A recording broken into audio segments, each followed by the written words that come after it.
Teman Loli, Laili Syahda, speak up untuk membela sahabatnya yang dituduh hamil duluan oleh Mail Syahputra.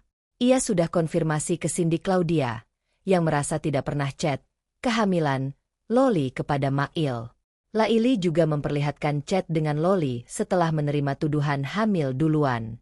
Loli dengan tegas bantah hamil, bahkan sampai mengirimkan foto sedang menstruasi.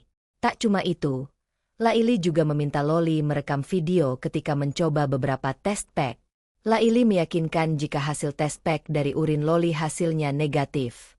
Laili pun menegaskan jika tuduhan Loli hamil duluan itu tidak benar. Ia pun menyemprot Mail Syahputra untuk memperlihatkan bukti konkret atas tuduhannya terhadap Loli. Sekarang kita balik ke masalah utama ya, Loli dituduh hamil. Coba ada nggak bukti konkretnya? Bukti USG, bukti test pack, dan lain sebagainya ada nggak? Kalau cuma bukti chat, mohon maaf itu adalah bukti yang kurang kuat.